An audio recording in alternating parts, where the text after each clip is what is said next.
News, सच जरूरी है। नमस्कार दर्शकों, ये है MNS न्यूज नेटवर्क और आप देख रहे हैं MNS न्यूज टीवी। मैं हूँ आपके साथ श्रद्धा तिवारी। तो आइए देखते हैं आज की कुछ खास खबरें। एक नजर डालते हैं आज की हेडलाइंस की ओर। आतंकी हफीज सईद को हमारे हवाले करो, भारत ने पाक से की मांग। अमेरिका ने यूक्रेन को दिए $250 मिलियन के हथियार, जंग में की फिर मदद। किम जोंग के इस आदेश ने अमेरिका से यूरोप तक मचा दी खलबली। आइए देखते हैं खबरें विस्तार से। आतंकी हफीज सईद को हमारे हवाले करो, भारत ने पाक से की मांग। आतंकी संगठन लश्कर के संस्थापक और मुंबई आतंकी हमलों के मास्टरमाइंड हाफिज सईद को लेकर भारत सरकार ने बड़ा कदम उठाया है। भारत सरकार ने आतंकी हाफिज सईद के प्रत्यार्पण के लिए पाकिस्तान सरकार से मांग की है। आधिकारिक तौर पर भारत सरकार ने कहा है कि आतंकी हाफिज सईद का प्रत्यार्पण कर दिया जाए। हालांकि अब तक पाकिस्तान ने इस पर कोई जवाब नहीं दिया है।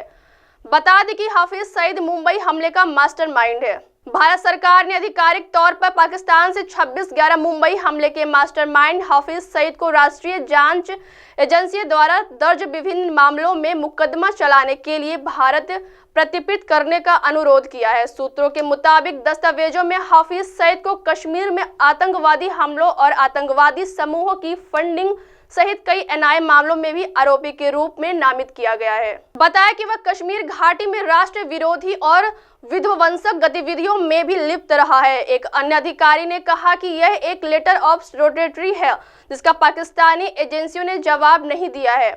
हम पाकिस्तान के जवाब की प्रतीक्षा कर रहे हैं, इसके बाद हम फिर से कार्रवाई करेंगे।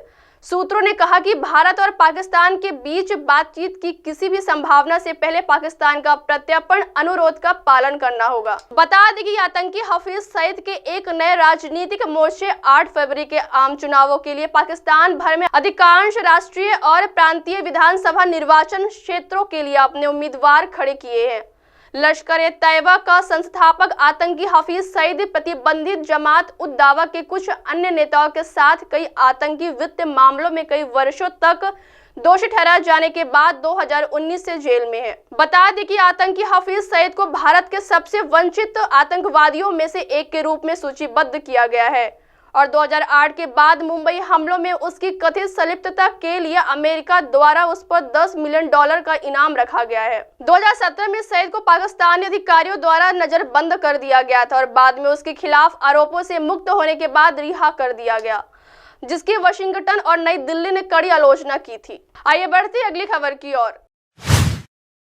अमेरिका ने यूक्रेन को दिए $250 मिलियन के हथियार, जंग में फिर की मदद। अमेरिकी विदेश विभाग ने यूक्रेन की सहायता के लिए इस साल के हथियारों और उपकरणों के अंतिम पैकेज की घोषणा की है।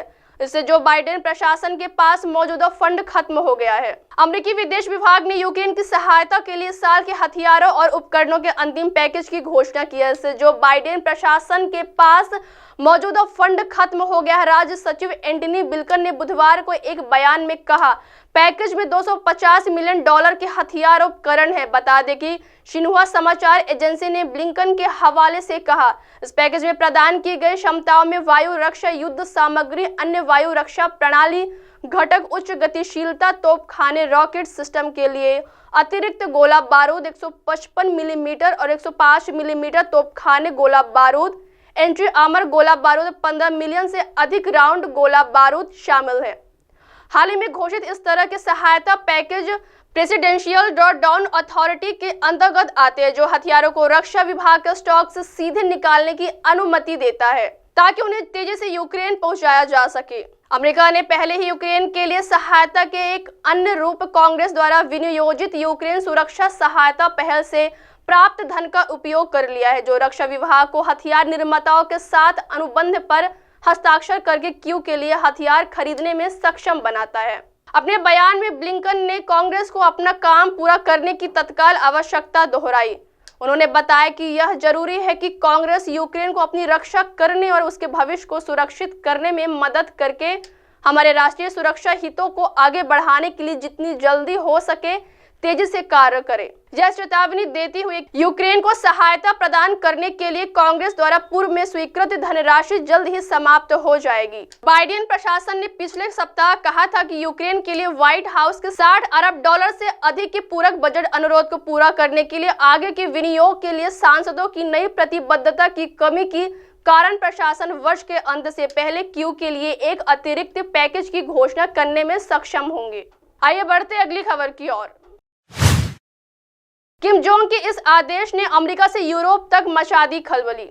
रूस यूक्रेन युद्ध और इजराइल हमास की जंग का खामियाजा पूरी दुनिया किसी न किसी रूप में भुगत रही है, मगर उत्तर कोरिया के तानाशाह ने एक और युद्ध की तैयारियां तेज कर दी है। किम जोंग उन ने अपनी सेना को युद्ध की तैयारियों में तेजी लाने के लिए निर्देश दिया है, मगर ये तानाशाह आखिर किससे युद्ध लड़ना चाहता है? किम जोंग की तैयारी हल्की नहीं है, बल्कि वह परमाणु युद्ध लड़ने के लिए आमदा है। वह अपने दुश्मन का संपूर्ण विनाश चाहता है, इसलिए उसे परमाणु युद्ध से कोई गुरेज नहीं है। वह अक्सर अपने दुश्मनों पर परमाणु हमले की धमकियां भी देता रहता है। सैकड़ों प्रतिबंधों के बावजूद वह अमेरिका जैसे ताकतवर देशों से बेखौफ होकर अपने परमाणु हथियारों का जखीरा बढ़ाता जा रहा है। अब किम जोंग उन ने अपने देश की सेना से युद्ध सामग्री उद्योग और परमाणु हथियार क्षेत्र को पूरी तरह तैयार रहने को कहा है, ताकि अमेरिका की अभूतपूर्व टकराव वाले कदमों का मुकाबला किया जा सके। किम जोंग ने सेना को युद्ध की तैयारियों में तेजी लाने का आदेश दे दिया है। एक रिपोर्ट के अनुसार बुधवार को देश की सत्तारूढ़ पार्टी की एक महत्वपूर्ण बैठक में नए साल के लिए नीति निर्देशों पर बोलते हुए किम ने यह भी कहा कि प्योंगयांग साम्राज्यवाद विरोधी स्वतंत्र देशों के साथ रणनीतिक सहयोग का विस्तार करेगा। किम जोंग की तैयारियों को देखते हुए इधर गुरुवार को दक्षिण कोरिया के राष्ट्रपति यू सुक योल ने पूर्वी काउंटी योनचियोन में एक अग्रिम पंक्ति की सैन्य इकाई का दौरा कर उसकी रक्षा मुद्रण का निरीक्षण किया और उत्तर कोरिया की ओर से कोई भी उकसावे की स्थिति में तत्काल जवाबी कार्रवाई करने का आह्वान किया। अब आप हमारे चैनल को आपके मोबाइल पर भी देख सकते हैं। मोबाइल ऐप पर देखने के लिए प्ले स्टोर से MNS news TV app download करें। इंस्टा, हाइक, ट्विटर, कुक, फेसबुक और कई सोशल मीडिया प्लेटफॉर्म पर हमारा चैनल उपलब्ध है। आप इस YouTube पर भी देख सकते हैं, आप इसे लाइव भी देख सकते हैं www.mnsnewstv.com पर। अब वक्त हो चला है दर्शकों ब्रेक का। ब्रेक से लौटने के बाद देखिएगा देश और दुनिया की तमाम बड़ी खबरें। बने रहिए MNS न्यूज टीवी पर। नमस्कार।